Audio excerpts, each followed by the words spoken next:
हरिओम. समाधिपाद सूत्र क्रमांक 13. तत्र स्थितो यज्ञः अभ्यासा. चित्तवृत्तींना स्थिर ठेवण्याच्यासाठी जो सातत्यपूर्ण आणि प्रामाणिक प्रयत्न केला जातो त्यालाच अभ्यास असे म्हणतात.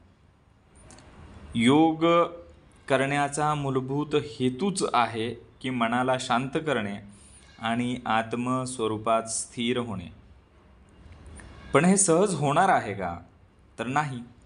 कारण मन सतत इंद्रियांकडे धाव घेत असतं.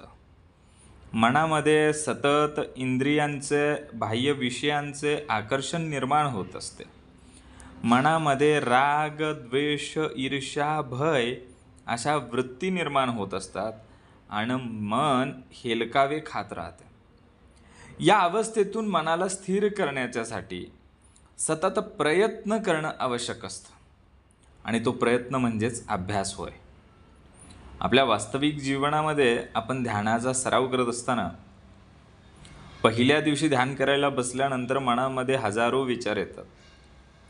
पण दररोज 10 मिनिटं शांत बसलो आणि पुन्हा पुन्हा श्वासाकडे लक्ष नेलं तर हळूहळू मन स्थिर होऊ लागतं.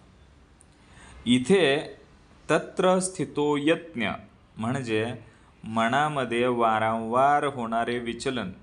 मन वारंवार विचलित झाले तर ते परत एकाग्रतेकडे आणण्याचा सातत्यपूर्ण केलेला प्रयत्न म्हणजे अभ्यास होय. आपण एखादं वाद्य वाजवायला शिकत असू, वीणा असेल, तबला असेल किंवा गायन करायला शिकत असू तर आपल्याला सातत्यपूर्ण सराव करावाच लागतो. पहिल्या वेळेस सूर लागत नाही, ताल चुकतो, पण सततच्या प्रयत्नानंतर त्याच्यावरती प्रावीण्य मिळवता येतं. योगासनं करताना सुरुवातीला शरीर स्थिर राहत नाही, चुका होतात, पण सातत्यपूर्ण केलेल्या प्रयत्नातून नंतर स्थैर्य प्राप्त होतं. यालाच पतंजली अभ्यास असं म्हणतात. राग, लोभ नियंत्रित करण्याच्यासाठी एखाद्या वेळेस कोणी आपला अपमान केला की लगेच प्रत्युत्तर द्यावेसे वाटते. पण जर आपण थांबून शांत राहण्याचा प्रयत्न केला आणि मनाला समजवले, मी शांत राहिलो तरच माझे भले आहे, आणि हा अभ्यास पुन्हा पुन्हा केला, हा प्रयत्न पुन्हा पुन्हा केला, हा सराव पुन्हा पुन्हा केल्यास आपण याला अभ्यास असं म्हणतो. आणि मग या अभ्यासातून रागावरती नियंत्रण करता येते.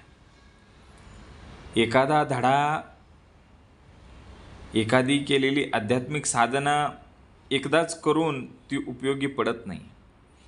तर त्या साधनेमध्ये सातत्य असावं लागतं. ते सातत्यपूर्ण प्रयत्न म्हणजे अभ्यास होय. मन स्थिर करण्याच्यासाठी अभ्यासाने आपल्या मनावरती प्रभुत्व मिळवणे गरजेचं आहे. आणि तेव्हा आपले मन भगवत भजन, ध्यान, समाधी याकडे आकर्षित होईल.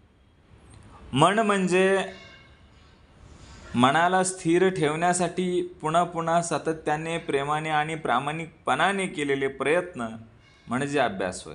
या अभ्यासामुळेच मन शुद्ध होणार आहे, मन स्थिर होणार आहे आणि आत्मसाक्षात्काराचा मार्ग सुकर होणार आहे.